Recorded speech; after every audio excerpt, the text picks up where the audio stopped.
हुगली में एक बार फिर पोस्टर विवाद गर्मा गया है। बीजेपी का कहना है कि सीपीएम और टीएमसी के बीच सेटिंग है, जबकि सीपीएम का आरोप है कि टीएमसी और बीजेपी की आपस में सेटिंग है।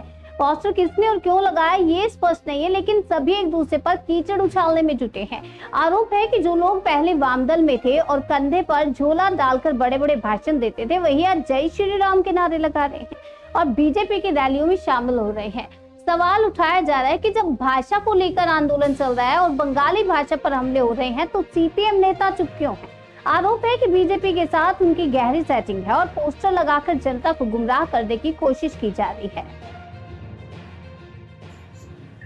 অবশেষে কল্যাণ ব্যানার্জিকে সেলফ ডিক্লারেশন দিতে হলো তার সোশ্যাল মিডিয়া পোস্টের মাধ্যমে যে তিনি তৃণমূলেই আছেন। পশ্চিমবঙ্গের রাজনীতিটা এমনই হয়ে গেছে যে দেশের প্রধানমন্ত্রীর সাথে কোনো জনপ্রতিনিধি সে যদি কোনো সরকারি অনুষ্ঠানে থাকে সেটা নিয়েও একটা আলোচনার বিষয় হয়ে যায়। এবং এই আলোচনার বিষয়টা কারা করছে? এই আলোচনার বিষয়টা মূলত বামপন্থীরা করছে। কি ন্যারেটিভ তৈরির চেষ্টা চলছে যে প্রধানমন্ত্রীর সাথে কল্যাণ ব্যানার্জির ছবি আছে, অতএব সেটিং হয়ে গেছে। আচ্ছা বলুন, এই বামপন্থীরা যারা সেটিং করছে, 9 তারিখে যখন অভয়ার বাবা মা একটা আন্দোলনের ডাক দিল, বললো সমস্ত পলিটিক্যাল পার্টির কাছে গিয়ে আহ্বান করেছিল, আমরা অংশ নিয়েছিলাম, সিপিএম কিন্তু সেখানে যায়নি।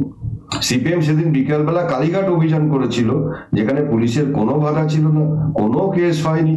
অথচ এখানে সকালবেলার যে আন্দোলন, সেখানে অভয়ার মায়ের উপর আক্রমণ হয়, শাখা ভেঙে দেওয়া হয়, আমাদের অনেক কর্মী আহত হয়। তাহলে সেটিংটা কার সাথে হলো? তৃণমূলের সাথে সিপিএম এর সেটিং। এই তৃণমূলের সাথে সিপিএম এর সেটিং এর শর্ত একটাই, যে সেটিং করে তৃণমূল বিরোধী ভোট কিছুটা ভাগ করতে হবে যাতে তারা সেফ থাকে। 2021 সালে নো ভোট টু বিজেপি বলেছিল, 2026-এ যখন তৃণমূলের পরাজয় নিশ্চিত, তখন আবার ওই সেটিং করে কিছু মানুষকে বিভ্রান্ত করে তৃণমূল বিরোধী ভোটটাকে ভাগ করতে হবে। তাদের বিধানসভায় তারা শূন্য হয়ে গেছে, অসুবিধা নেই, তাদের টাকা পয়সার কোনো অভাব হচ্ছে না, তাদের সংগঠন চালাতে অসুবিধা হচ্ছে না।